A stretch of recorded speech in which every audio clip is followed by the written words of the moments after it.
Welcome to Exploration Dreamland, a quiet read-aloud of the writings of explorers of the real world and the worlds of imagination.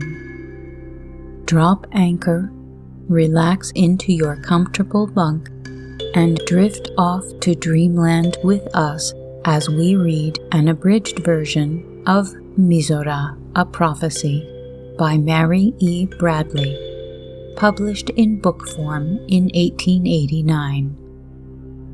The story will be read in order, so if you would like to begin at the beginning, please start with Season 2, Episode 16. If you would like to stay in touch between episodes, you can follow us on Instagram, Twitter, or Facebook at Exploration Dreamland. If you would like to recommend a text, please email us at explorationdreamland, all one word, @gmail.com. You can also find our episodes on YouTube. Please subscribe or follow and review us wherever you find us. Your actions will help others find us too.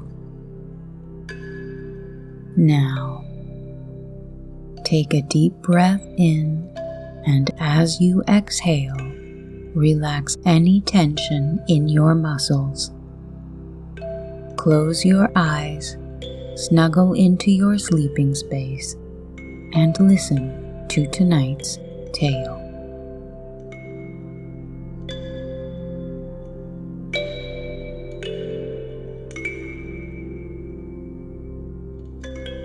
Chapter 5. The preceptress of the National College appointed her daughter Wauna as a guide and instructor to me. I formed a deep and strong attachment for her, which, it pains me to remember, was the cause of her unhappy fate. In stature, she was above the medium height, with a form of exquisite grace. She was vivacious and fond of athletic sports. Her strength amazed me. Those beautiful hands, with their tapering fingers, had a grip like a vice. They had discovered, in this wonderful land, that a body possessing perfectly developed muscles must, by the laws of nature, be symmetrical and graceful. They rode a great deal on small two-wheeled vehicles, which they propelled themselves. They gave me one on which I accompanied Wauna to all of the places of interest in the capital city and vicinity. I must mention that Wauna's voice was exceedingly musical, even in that land of sweet voices, but she did not excel as a singer. The infant schools interested me more than all the magnificence and grandeur of the college buildings.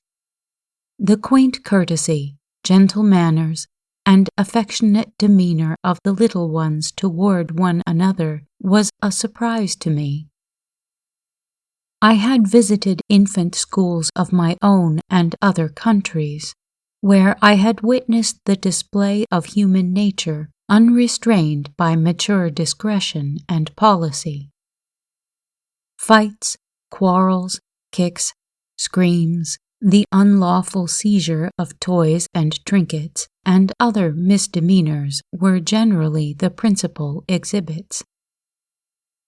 But here it was all different. I thought, as I looked at them, that should a philanthropist from the outside world have chanced unknowingly upon the playground of a MIZORA infant school, he would have believed himself in a company of little angels. At first, a kindness so universal impressed me as studied, a species of refined courtesy in which the children were drilled. But time and observation proved to me that it was the natural impulse of the heart, an inherited trait of moral culture. In my world, kindness and affection were family possessions extended occasionally to acquaintances, Beyond this was courtesy only for the great, busy, bustling mass of humanity called the world. It must not be understood that there was no variety of character in MIZORA, just as marked a difference was to be found there as elsewhere, but it was elevated and ennobled. Its evil tendencies had been eliminated. There were many causes that had made this possible. The first, and probably the most influential, was the extreme cheapness of living. Food and fuel were items of so small consequence that poverty had become unknown. Added to this, and to me by far the most vital reason, was their system of free education. In contemplating the state of enlightenment to which MIZORA had attained, I became an enthusiast upon the subject of education, and resolved, should I ever again reach the upper world, to devote all my energies and ability to convincing the governments of its importance. I believe it is the duty of every government to make its schools and colleges and everything pertaining to education free. To be always starved for knowledge is a more pitiful craving than to hunger for bread. One dwarfs the body, the other the mind. The utmost care was bestowed upon the training and education of the children. There was nothing that I met with in that beautiful and happy country I longed more to bring with me to the inhabitants of my world than their manner of rearing children. The most scrupulous attention was paid to their diet and exercise, both mental and physical. The result was plump limbs, healthy, happy faces, and joyous spirits. In all the 15 years that I spent in MIZORA, I never saw a tear of sorrow fall from children's eyes. Admirable sanitary regulations exist in all the cities and villages of the land, which ensures them pure air. I may state here that every private house looks as carefully to the condition of its atmosphere as we do to the material neatness of ours. The only intense feeling that I could discover among these people was the love between parent and child. I visited the theater where the tragedy of the play was the destruction of a daughter by shipwreck in view of the distracted mother. The scenery was managed with wonderful realism. The thunder of the surf as it beat upon the shore, the frightful carnival of wind and waves that no human power could still, and the agony of the mother watching the vessel break to pieces upon the rock and her child sink into the boiling water to rise no more, was thrilling beyond my power to describe. I lost control of my feelings. The audience wept and applauded, and when the curtain fell, I could scarcely believe it had only been a play. The love of MIZORA women for their children is strong and deep. They consider the care of them a sacred duty, fraught with the noblest results of life. A daughter of scholarly attainments and noble character is a credit to her mother. That selfish mother who looks upon her children as so many afflictions is unknown to MIZORA. If a mother should ever feel her children as burdens upon her, she would never give it expression, as any dereliction of duty would be severely rebuked by the whole community, if not punished by banishment. Corporal punishment was unknown. I received an invitation from a lady prominent in literature and science to make her a visit. I accepted with gratification, as it would afford me the opportunity I coveted to become acquainted with the domestic life of MIZORA, and perhaps penetrate its greatest mystery, for I must confess that the singular dearth of anything and everything resembling man never ceased to prey upon my curiosity. The lady was the editor and proprietor of the largest and most widely known scientific and literary magazine in the country. She was the mother of 8 children and possessed one of the largest fortunes and most magnificent residences in the country. The house stood on an elevation and was a magnificent structure of gray granite with polished cornices. The porch floors were of clouded marble. The pillars supporting its roof were round shafts of the same material, with vines of ivy, grape, and rose winding about them, carved and colored into perfect representations of the natural shrubs. The drawing-room, which was vast and imposing in size and appearance, had a floor of pure white marble. The mantels and window-sills were of white onyx with delicate vinings of pink and green. The floor was strewn with richly colored mats and rugs. Luxurious sofas and chairs comprised the only furniture. Each corner contained a piece of fine statuary. From the center of the ceiling depended a large gold basin of beautiful design and workmanship, in which played a miniature fountain of perfumed water that filled the air with a delicate fragrance. The walls were divided into panels of polished and unpolished granite. On the unpolished panels hung paintings of scenery. The dull gray color of the walls brought out in sharp and tasteful relief the few costly and elegant adornments of the room. A placid landscape with mountains dimly outlining the distance. A water scene with a boat idly drifting, occupied by a solitary figure watching the play of variegated lights upon the tranquil waters. Then came a wild and rugged mountain scene with precipices and a foaming torrent. Then a concert of birds amusingly treated. The onyx marble mantelpiece contained but a single ornament, an orchestra. A coral vase contained a large and perfect tiger lily made of gold.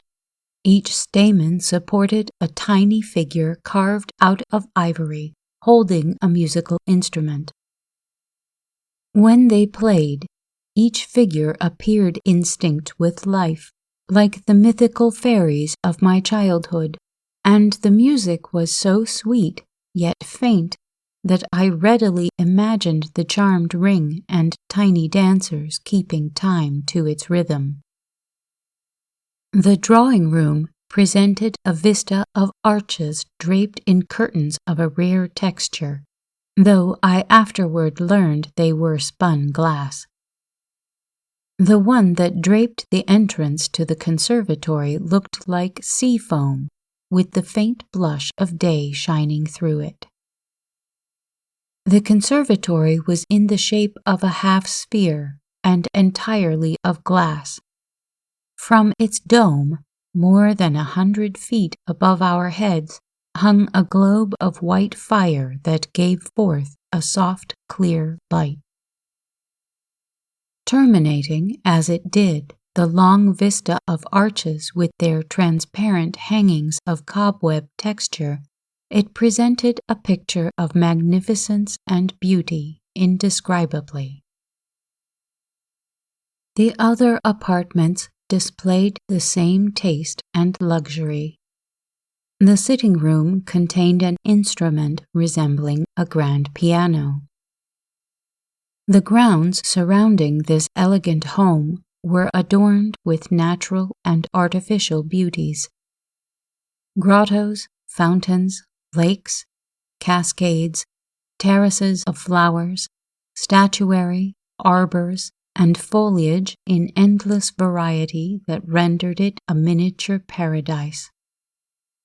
In these grounds, darting in and out among the avenues, playing hide and seek behind the statuary, or otherwise amusing themselves, I met 8 lovely children, ranging from infancy to young maidenhood.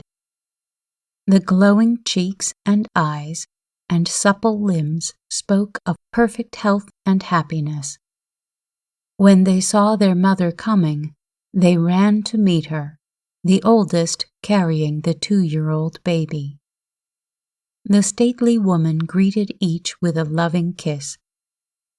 She showed in loving glance and action how dear they all were to her.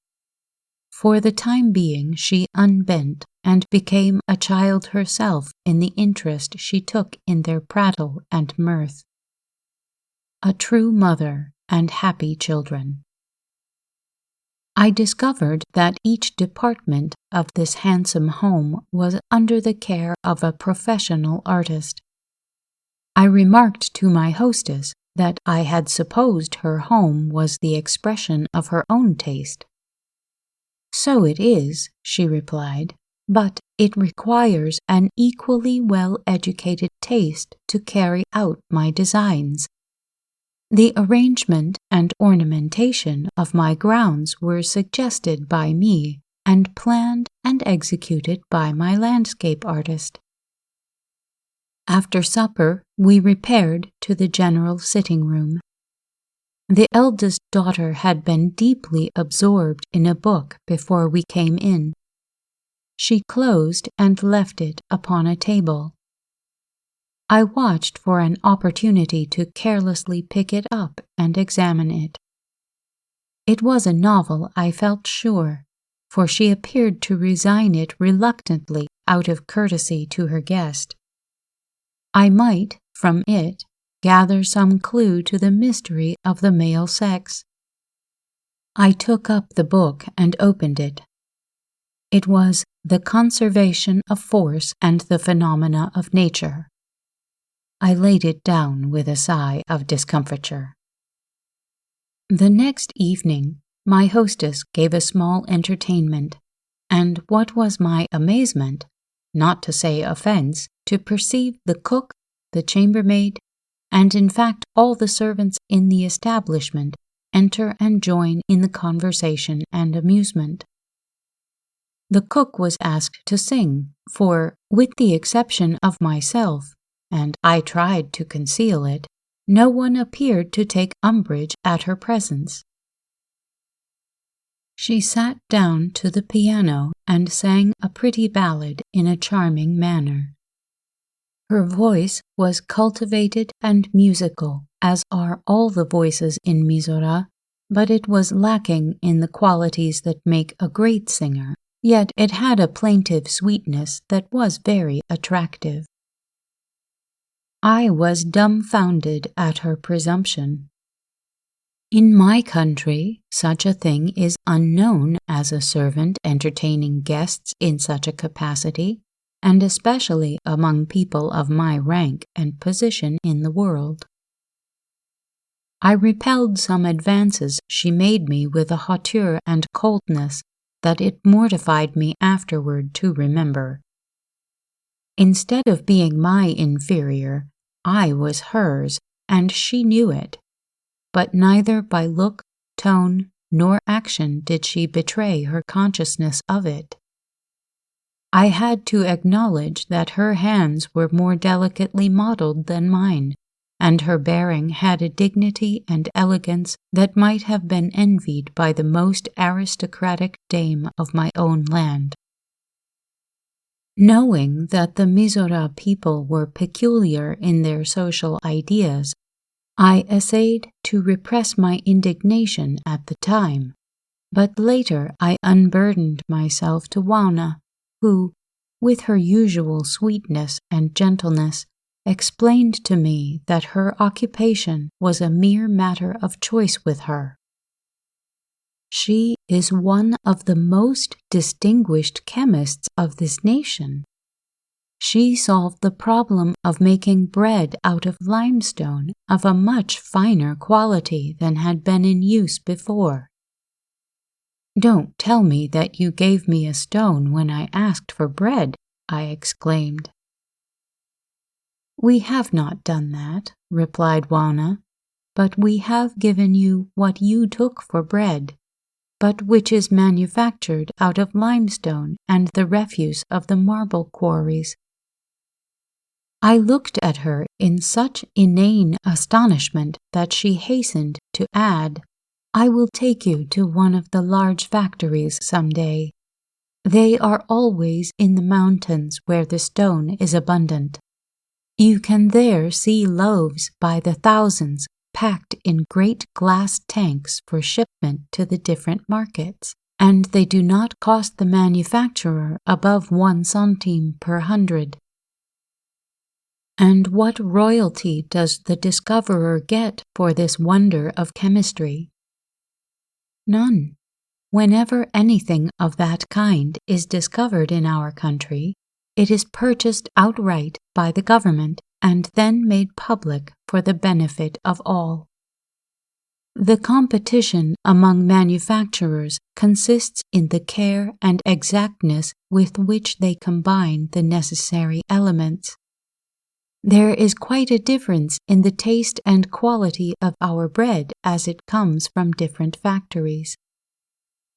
Why doesn't such a talented person quit working in another woman's kitchen and keep herself like a lady?" I inquired, all the prejudice of indolent wealth against labor coming up in my thoughts. "She has a taste for that kind of work," replied Juana, "instead of for making dresses, or carving gems, or painting. She often says she could not make a straight line if she tried, yet she can put together with such nicety and chemical skill the elements that form an omelette or a custard that she has become famous.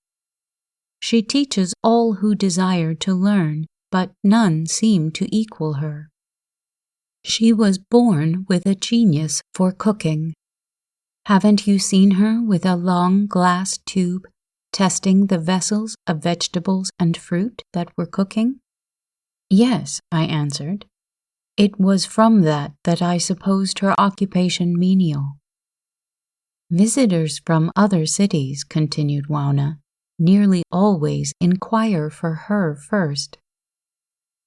Perceiving the mistake that I had made, I ventured an apology for my behavior toward her, and Juana replied, with a frankness that nearly crushed me, "We all noticed it, but do not fear a retaliation," she added sweetly. "We know that you are from a civilization that we look back upon as one of barbarism." I acknowledged that if any superciliousness had existed in MIZORA while I was there, I must have had it. The guests departed without refreshments having been served. I explained the custom of entertainment in my country, which elicited expressions of astonishment. It would be insulting to offer refreshments of any kind to a guest between the regular hours for dining, as it would imply a desire on your part to impair their health. Such was the explanation of what in my country would be deemed a gross neglect of duty. Their custom was probably the result of 2 causes: an enlightened knowledge of the laws of health, and the extreme cheapness of all luxuries of the table which the skill of the chemist had made available to every class of people in the land. The word servant did not exist in the language of MIZORA, neither had they an equivalent for it in the sense in which we understand and use the word. I could not tell a servant, for I must use the word to be understood, from a professor in the National College. They were all highly educated, refined, ladylike, and lovely. Their occupations were always matters of choice, for as there was nothing in them to detract from their social position, they selected the one they knew they had the ability to fill.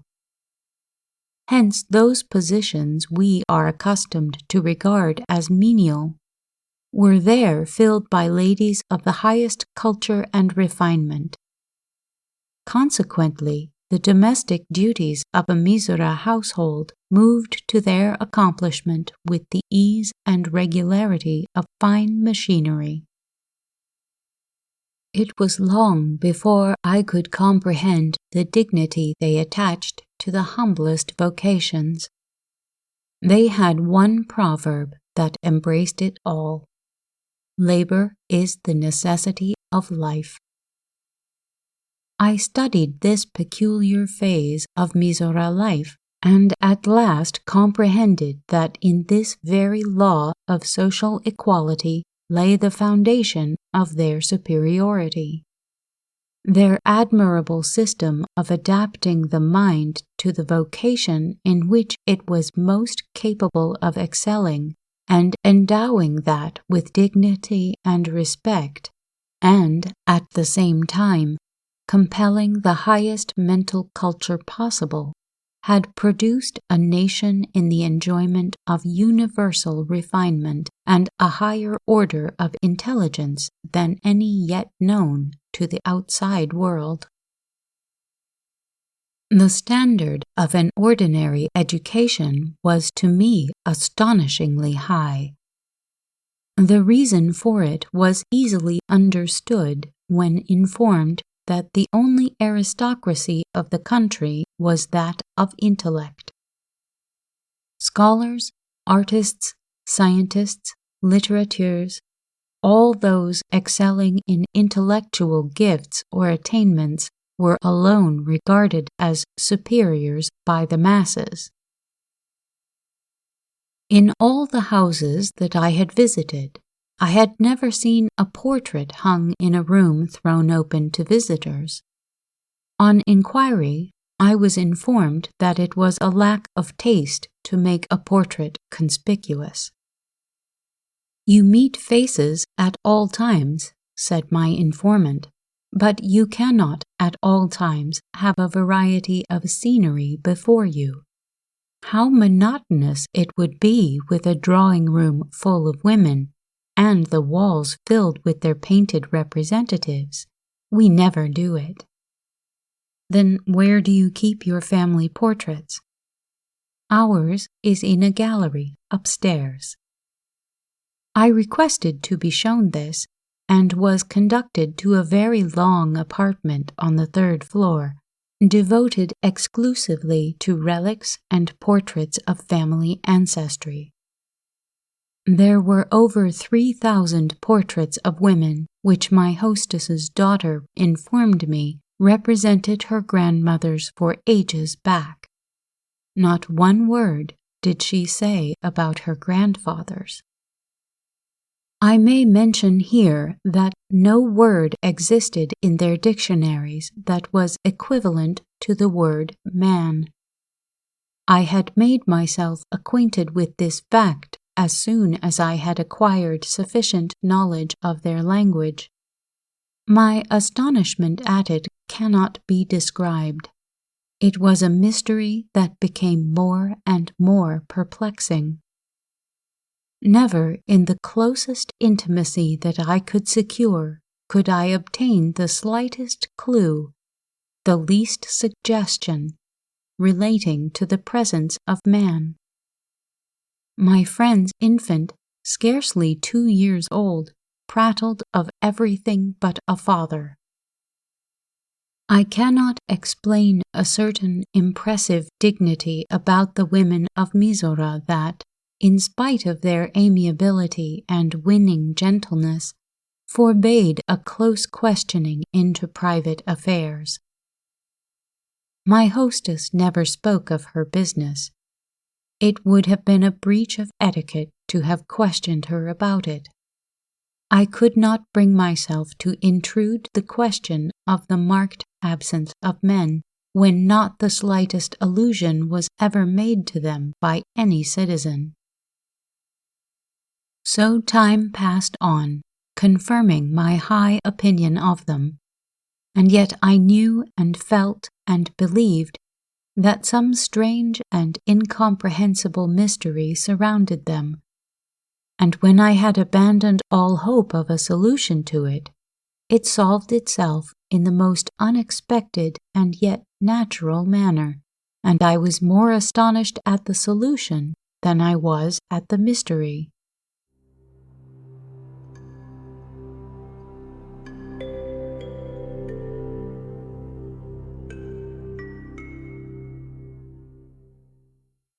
Chapter 6.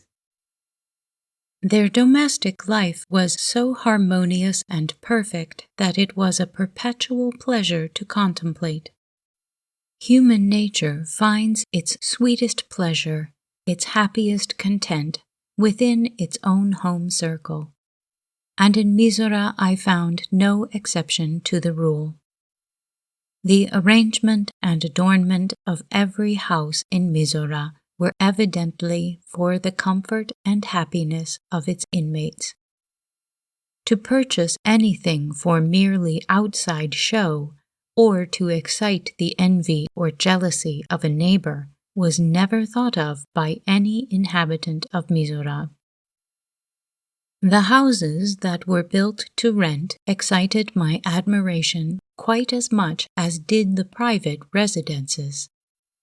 They all seemed to have been designed with two special objects in view: beauty and comfort. Houses built to rent in large cities were always in the form of a hollow square, enclosing a commodious and handsomely decorated park. The back was adorned with an upper and lower piazza opening upon the park. The suites of rooms were so arranged as to exclusively separate their occupants from all others. The park was undivided. The center was occupied by a fountain large enough to shoot its spray as high as the uppermost piazza. The park was furnished with rustic seats and shade trees, frequently of immense size, branched above its smooth walks and promenades, where baby wagons, velocipedes, and hobby horses on wheels could have uninterrupted sport. Suburban residences, designed for rent, were on a similar but more amplified plan. The houses were detached, but the grounds were in common.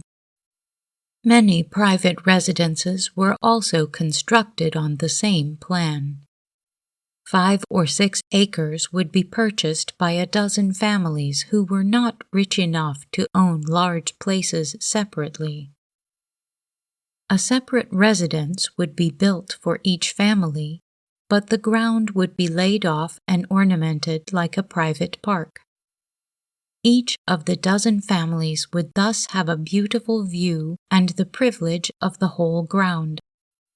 In this way, cascades, fountains, rustic arbors, rockeries, aquariums, tiny lakes, and every variety of landscape ornamenting could be supplied at a comparatively small cost to each family.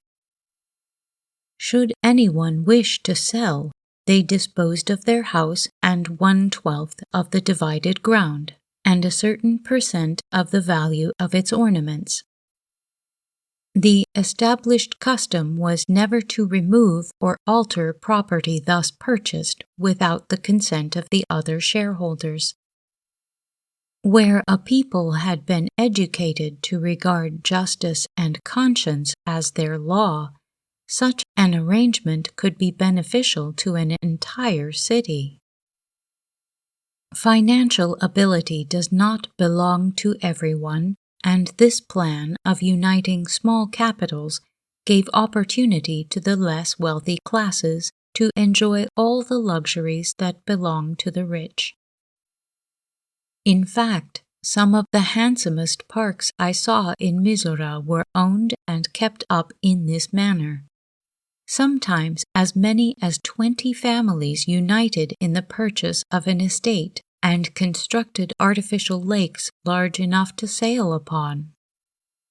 Artificial cascades and fountains of wonderful size and beauty were common ornaments in all the private and public parks of the city. I noticed in all the cities that I visited the beauty and charm of the public parks, which were found in all sections. The walks were smoothly paved and shaded by trees of enormous size. They were always frequented by children who could romp and play in these sylvan retreats of beauty in perfect security.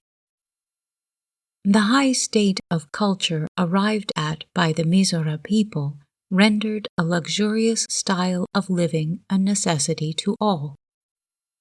Many things that I had been brought up to regard as the exclusive privileges of the rich were here the common pleasure of everyone. There was no distinction of classes, no genteel poverty people who denied themselves necessities that they might appear to have luxuries. There was not a home in MIZORA that I entered, and I had access to many, that did not give the impression of wealth in all its appointments. I asked the preceptress to explain to me how I might carry back to the people of my country this social happiness, this equality of physical comfort and luxury, and she answered me with emphasis, "Educate them.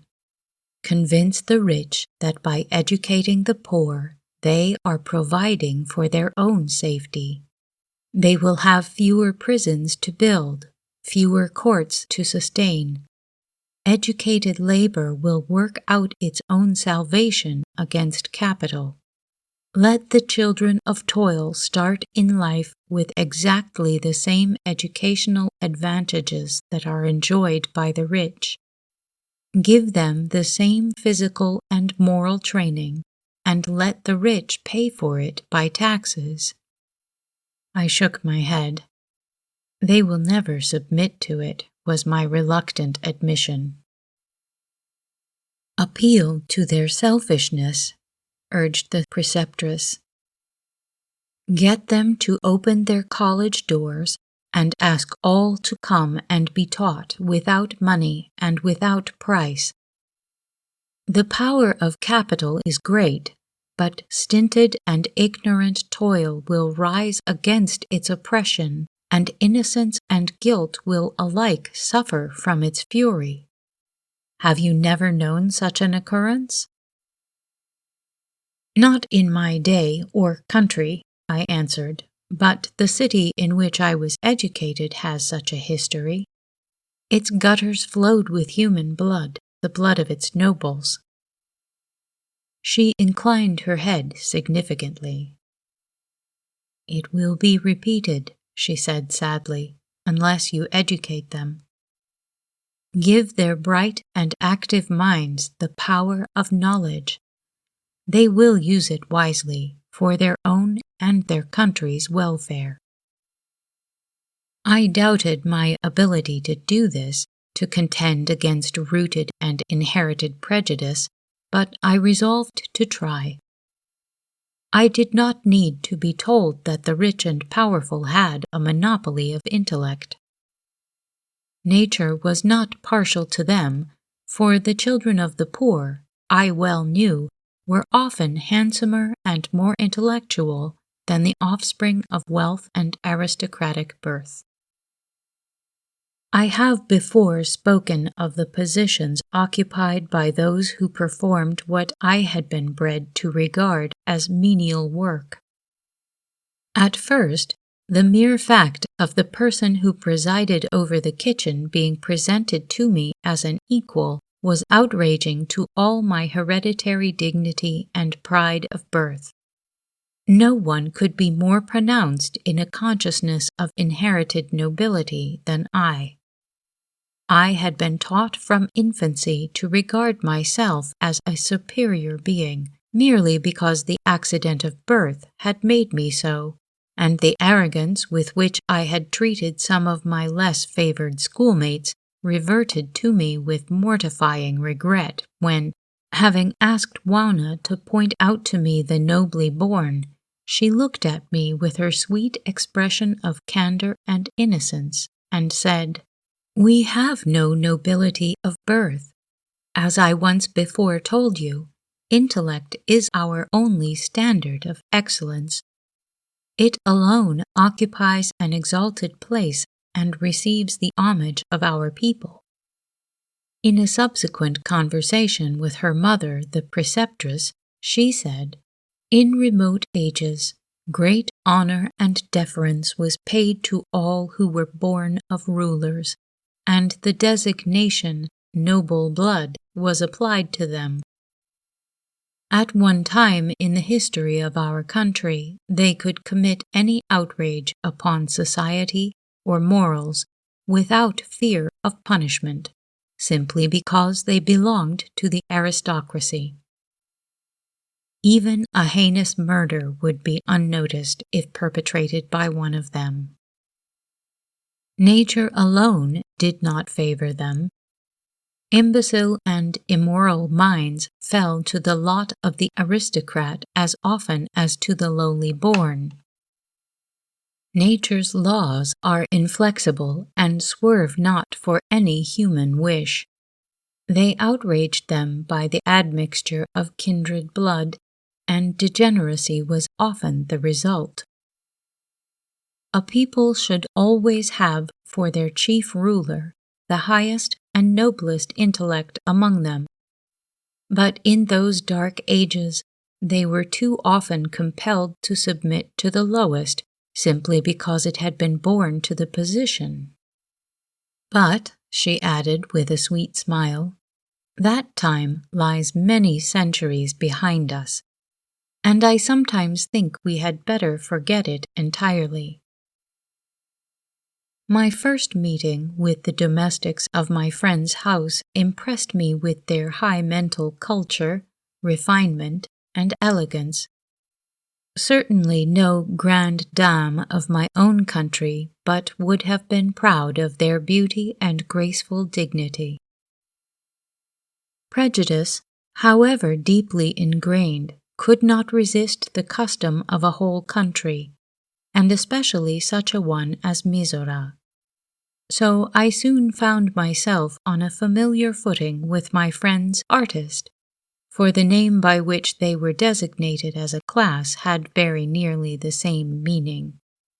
Cooking was an art, and one which the people of MIZORA had cultivated to the highest excellence. It is not strange, when their enlightenment is understood, that they should attach as much honor to it as the people of my country do to sculpture, painting, and literature. The preceptress told me that such would be the case with my people when education became universal and the poor could start in life with the same intellectual culture as the rich. The chemistry of food and its importance in preserving a youthful vigor and preventing disease would then be understood and appreciated by all classes, and would receive the deference it deserved. "You will never realize," said the preceptress earnestly, "the incalculable benefit that will accrue to your people from educating your poor. Urge that government to try it for just 20 years, long enough for a generation to be born and mature. The bright and eager intellect of poverty will turn to chemistry to solve the problems of cheap light, cheap fuel, and cheap food. When you can clothe yourselves from the fiber of the trees, and warm and light your dwellings from the water of your rivers, and eat of the stones of the earth, poverty and disease will be as unknown to your people as it is to mine. If I should preach that to them, they would call me a maniac. None but the ignorant will do so. From your description of the great thinkers of your country, I am inclined to believe that there are minds among you advanced enough to believe in it. I remembered how steamboats and railroads and telegraphy had been opposed and ridiculed until proven practicable, and I took courage and resolved to follow the advice of my wise counselor. I had long felt a curiosity to behold the inner workings of a domestic's life, and one day ventured to ask my friend's permission to enter her kitchen. Surprise was manifested at such a request, when I began to apologize and explain, but my hostess smiled and said, "My kitchen is at all times as free to my guests as my drawing room." Every kitchen in MIZORA is on the same plan and conducted the same way. To describe one, therefore, is to describe all. I undertook to explain that in my country, good breeding forbade a guest entering the host's kitchen, and frequently its appearance, and that of the cooks, would not conduce to gastric enjoyment of the edibles prepared in it. My first visit happened to be on scrubbing day, and I was greatly amused to see a little machine with brushes and sponges attached going over the floor at a swift rate, scouring and sponging dry as it went. 2 vessels, one containing soap suds and the other clear water, were connected by small feed pipes with the brushes. As soon as the drying sponge became saturated, it was lifted by an ingenious yet simple contrivance into a vessel and pressed dry, and was again dropped to the floor. I inquired how it was turned to reverse its progress so as to clean the whole floor, and was told to watch when it struck the wall. I did so, and saw that the jar not only reversed the machine, but caused it to spring to the right about 2 feet, which was its width, and again begin work on a new line, to be again reversed in the same manner when it struck the opposite wall. Carpeted floors were swept by a similar contrivance. No wonder the artists of the kitchen had such a dainty appearance. They dipped their pretty hands in perfumed water and dried them on the finest and whitest damask while machinery did the coarse work. MIZORA, I discovered, was a land of brain workers.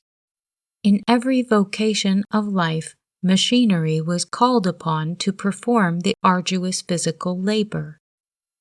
The whole domestic department was a marvel of ingenious mechanical contrivances. Dishwashing, scouring, and cleaning of every description were done by machinery. The preceptress told me that it was the result of enlightenment, and it would become the custom in my country to make machinery perform the laborious work when they learned the value of universal and advanced knowledge. I observed that the most exact care was given to the preparation of food. Every cook was required to be a chemist of the highest excellence, another thing that struck me as radically different from the custom in vogue in my country. Everything was cooked by hot air and under cover so that no odor was perceptible in the room. Ventilating pipes conveyed the steam from cooking food out of doors. Vegetables and fruits appeared to acquire a richer flavor when thus cooked. The seasoning was done by exact weight and measure, and there was no stirring or tasting. A glass tube, on the principle of a thermometer, determined when each article was done. The perfection which they had attained as culinary chemists was a source of much gratification to me, both in the taste of food so delicious and palatable, and in its wholesome effect on my constitution. As to its deliciousness, a meal prepared by a MIZORA cook could rival the fabled feasts of the gods. Its beneficial effects upon me were manifested in a healthier tone of body and an increase of animal spirits, a pleasurable feeling of content and amiability. The preceptress told me that the first step toward the eradication of disease was in the scientific preparation of food, and the establishment of schools where cooking was taught as an art to all who applied, and without charge. Placed upon a scientific basis, it became respectable. To eliminate from our food the deleterious earthy matter is our constant aim. To that alone do we owe immunity from old age far in advance of that period of life when your people become decrepit and senile. The human body is like a lamp wick which filters the oil while it furnishes light. In time, the wick becomes clogged and useless and is thrown away. If the oil could be made perfectly pure, the wick would not fill up. She gave this homely explanation with a smile and the air of a grown person trying to convey to the immature mind of a child an explanation of some of nature's phenomena. I reflected upon their social condition and arrived at the conviction that there is no occupation in life but what has its usefulness and necessity, and, when united to culture and refinement, its dignity. A tree has 1,000,000 leaves, yet each individual leaf, insignificant as it may appear, has its special share of work to perform in helping the tree to live and perfect its fruit. So should every citizen of a government contribute to its vitality and receive a share of its benefits. Will the time ever come, I asked myself, when my own country will see this and rise to a social, if not intellectual, equality? And the admonition of the preceptress would recur to my mind. Educate them. Educate them, and enlightenment will solve for them every problem in sociology. My observations in MIZORA led me to believe that while nature will permit and encourage the outgrowth of equality in refinement, she gives birth to a more decided prominence in the leadership of intellect. The lady who conducted me through the culinary department and pointed out the machinery and explained its use and convenience had the same grace and dignity of manner as the hostess displayed when exhibiting to me the rare plants in her conservatory. The laundry was a separate business. No one unconnected with it as a profession had anything to do with its duties. I visited several of the large city laundries and was informed that all were conducted alike. Steam was employed in the cleaning process, and the drying was done by hot air impregnated with ozone. This removed from white fabrics every vestige of discoloration or stain. I saw 12 dozen fine damask tablecloths cleaned, dried, and ironed in 30 minutes, all done by machinery. They emerged from the rollers that ironed them looking like new pieces of goods, so pure was their color and so glossy their finish. I inquired the price for doing them up, and was told a cent apiece. 12 cents per dozen was the established price for doing up clothes. Tablecloths and similar articles were ironed between rollers constructed to admit their full width. Other articles of more complicated make were ironed by machines constructed to suit them. Some articles were dressed by having hot air forced rapidly through them.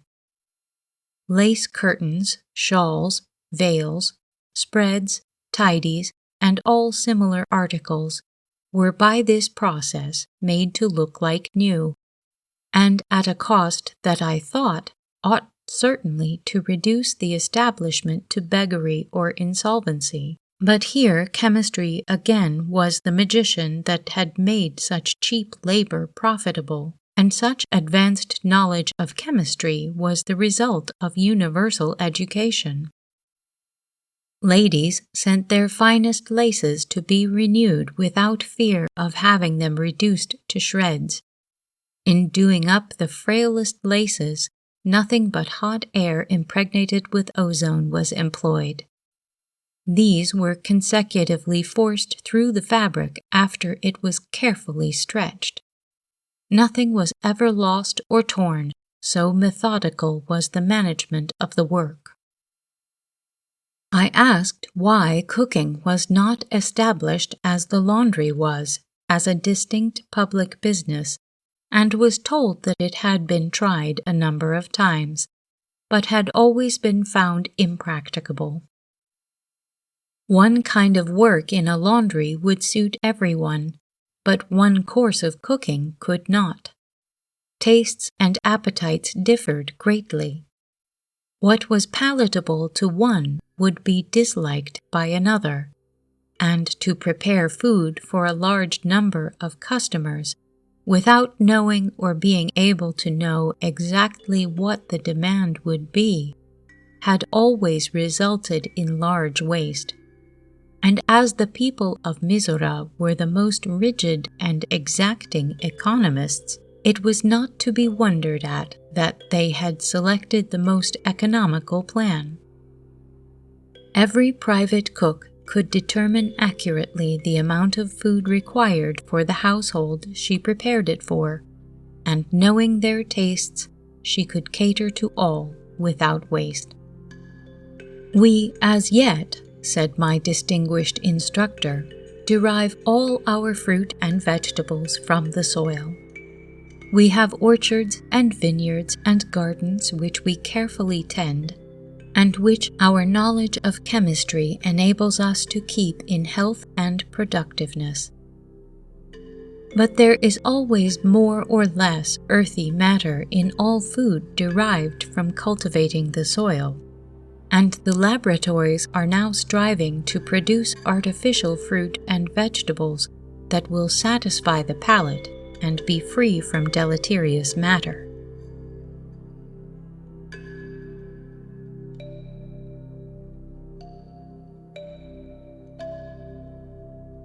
Stay tuned for the next segment from MIZORA, A Prophecy by Mary E. Bradley. Please follow, rate, and review us on your favorite podcast app. Keep in touch with us on Twitter, Instagram, Facebook, or YouTube, and recommend us to anyone you know who could use a quiet break or a little help falling asleep. Exploration Dreamland is produced, edited, and hosted by me, Sarah Vanzaley. A big thank you to Project Gutenberg for helping me find this and many other interesting publications. Thanks also to Kevin MacLeod at incompetech.com for providing the theme music for this show. The title of this piece is Kalimba Relaxation Music, if you would like to visit his website to hear it in its entirety.